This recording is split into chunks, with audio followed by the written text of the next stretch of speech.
in my own hometown. Stranger. Howdy folks, Little Johnny, and today's our first go at something new for me, and obviously something new for the channel. That's what I'm going to call from now on the whiskey jar.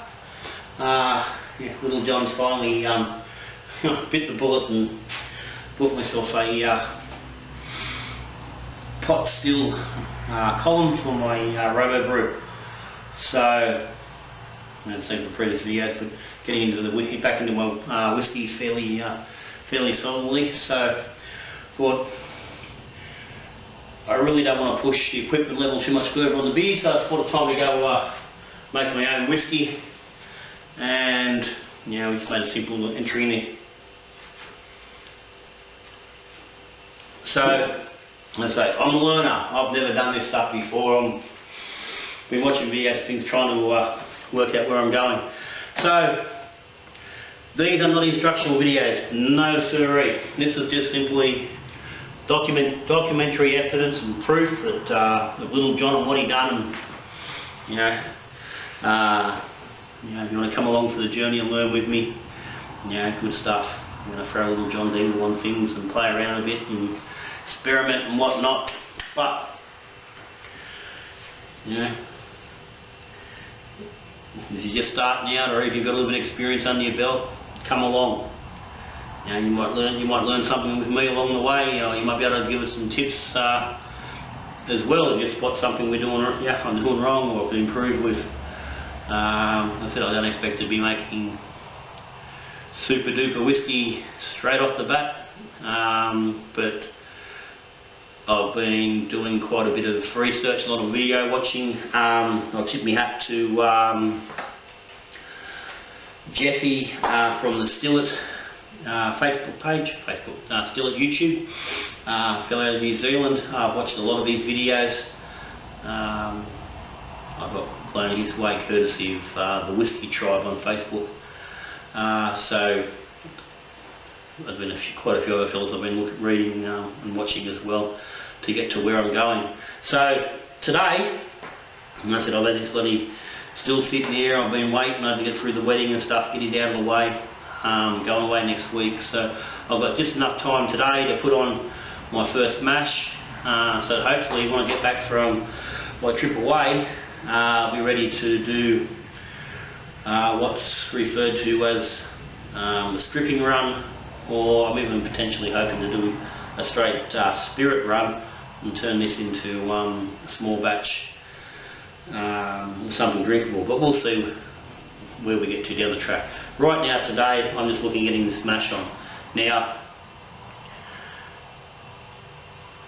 the recipe that I'm following today, or loosely following, is known as Uncle Jesse's Simple Sour Mash, UJSSM. Apparently it's quite well known in the distilling world, and so plenty of people watching would have heard of it. And it's not so much called a simple sour mash because it's not really a sour, it's technically a sour mash once you get there, but it's not a real mash. Typically with bourbon you mash corn and add barley and rye to it, and mash, basically the same way as you do a beer. You basically make a heavy beer which you then distill to get your bourbon. Or your whiskey, depending on how you do it. It's all the same. It's basically you mash a beer and distill that. This recipe is more a flavoured sugar wash.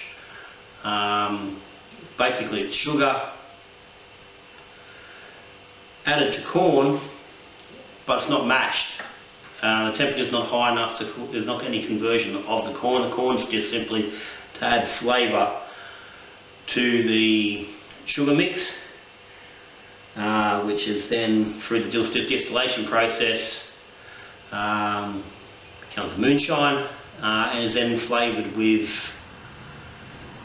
bourbon barrel chunks to finish off with the bourbon finish and the oaky charcoaly flavour that goes along with it. So it's simple, it's an easier way of doing it. It's a little bit cheating. As I said, it's not a sour mash on this first run I'm doing today, because you need to take some of this batch from the boiler when you do the stripping run and put it back into the mash to sour it. So it's not until we get to the second stage where this actually becomes a sour mash. And normally you do this mash process 3 times with 3 stripping runs and then a single spirit run apparently. And this is where things take time. So this is all going to take 5 or 6 weeks to happen. So it's not a quick, simple process. And as I said, what I'll be looking at down the track is actually doing smaller batches. We'll try to just run a single mash and then distill that in smaller quantities, just for a little bit more experimentation.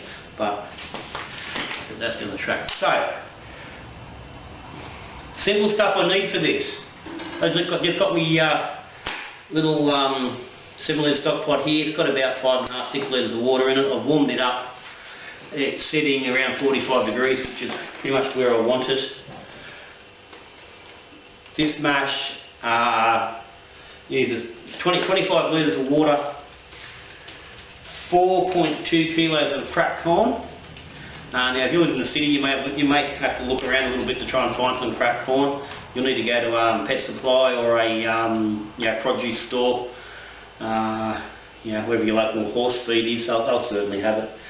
But it's not going to be as easy to come by. I've just had to drive down the road past the stock feeds on my way home and grab a bag. Cost me, I think it was I think he wanted $24, and I tipped him threw in 25 for the bag. So it's $1 a kilo, so it's nice and cheap. So 4.2 kilos of corn. To that corn, we're going to add the mix of the sugar. 4.2 kilos of sugar into that mix. Now I've got 3 kilos of plain white sugar, and I'm going to use 1.2 kilos of raw sugar. This is the total amount. And probably doesn't really matter specifically how much sugar you could use dextrose. At this point, we're not looking to drink this product. We're going to distill it, so we're only really looking for the alcohol. We don't need to be too fussed about having the finest ingredients. So I'm just going to get my sugar into the water.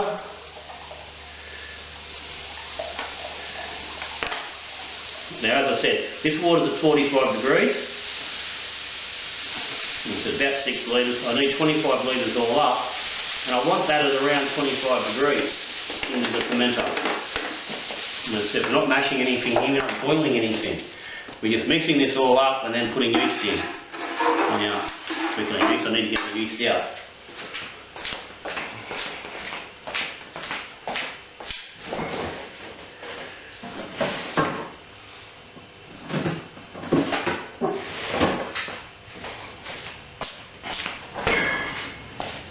Now, yeast-wise, you can pretty much use any yeast you want. As I said, we're only making a strong beer, so beer yeast is fine. Plenty of people use, use baker's yeast. From the reading I'm doing, there's a lot of rules that are fairly specific on using the right kind of whiskey yeast for the kind of whiskey they're brewing. So I went out and I bought myself a pack of American whiskey yeast and a pack of just normal whiskey yeast, which obviously would be Scotch whiskey. I'm using that, so 25 grams in this mix, so a gram a litre. You wouldn't read about it, would you? That's the 2 packs of yeast in the batch. Crazy stuff. Anyway, so all I want to do now is just mix this sugar in here till it's completely dissolved. So that's the 3 kilo of the white sugar. 1.2 kilo of the raw sugar, and to some degree, I don't know if you really need to be completely accurate with these measurements, but as with anything, if you want to be able to repeat stuff and do it again, it's a good idea to stick with your measures.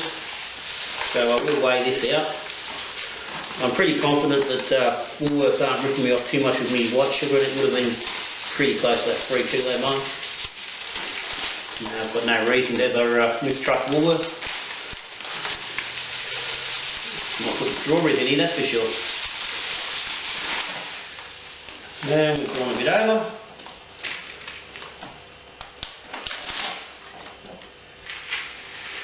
Typically, you be as careful as you bloody can be.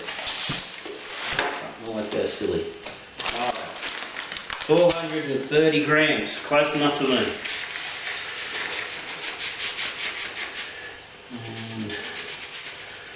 And really wasn't going to get much more in there anyway, so let's call it 1.2 kilos.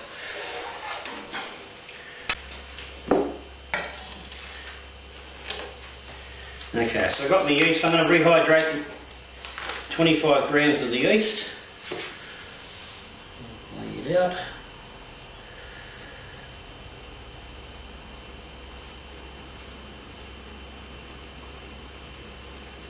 Mm. 25 grams. Now, I bought a 50 gram pack. This is from Craft Brewer in Brisbane, if you're looking at this. I had trouble finding distiller's yeast that wasn't in, you know, massive packets. It's going to cost me $100 to go. So I bought that from Craft Brewer, 50 grams to go. I think by memory,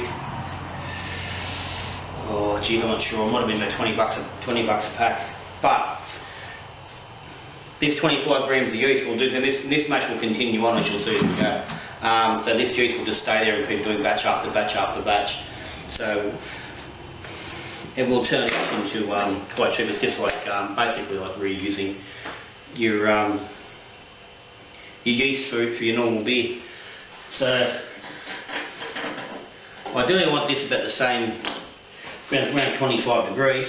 Now this is going to probably get messy. I've got a bloody big tub of water in, but let's see how we go.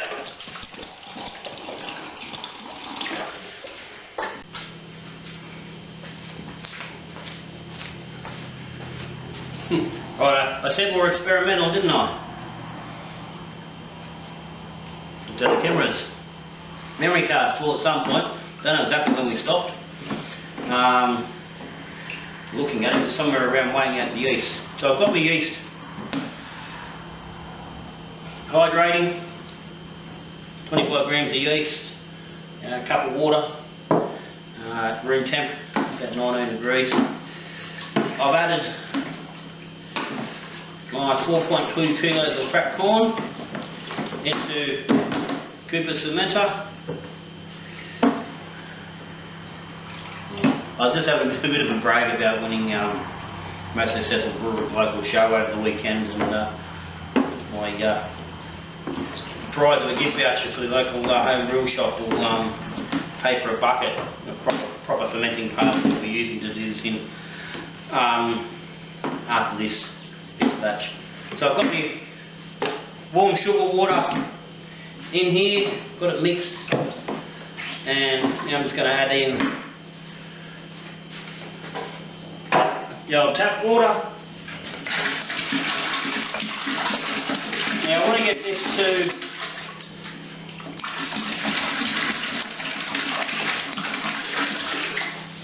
up to 25 litres, and I want it around,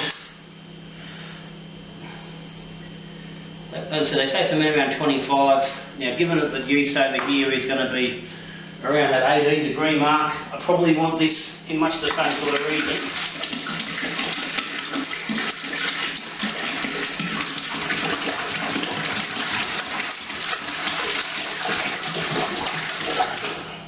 Now we're getting some splash on, this is more like it.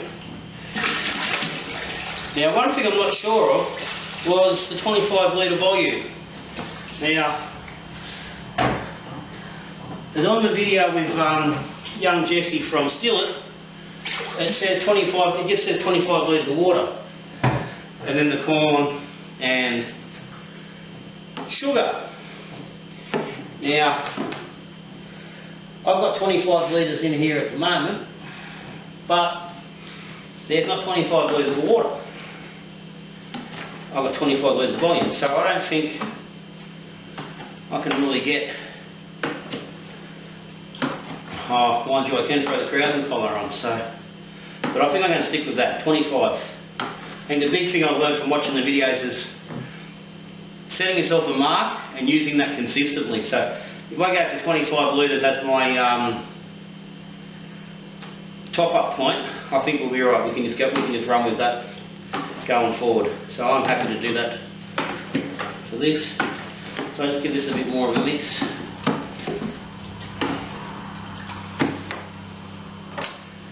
Check our temp. Now, same with beer. You need to be clean.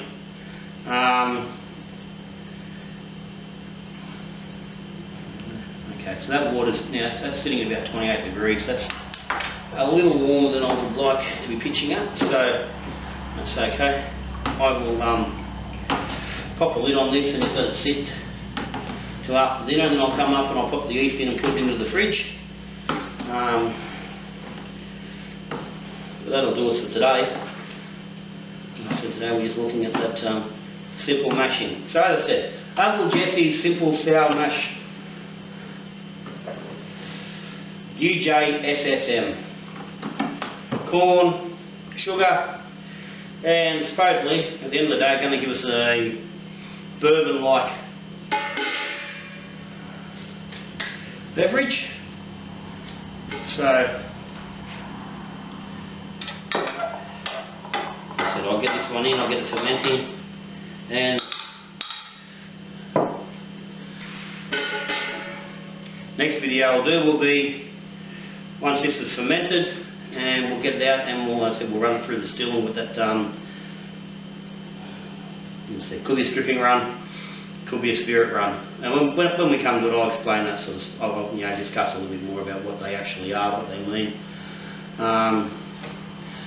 But for now, that's it. I'm going to ferment this out and leave it in the fridge for what will now be about 10 days. So, you got any questions? Stick them down the bottom. Any comments? Anything you want to add? Anything you want to throw in? If you're not subscribed, hit the subscribe button down there. Let's all learn together. Let's go on a fun ride. Let's get on this. It's a new slide. I feel like they put a new slide in the park. I've ridden the other slide, the beer slide, plenty. Now we're riding the new slide.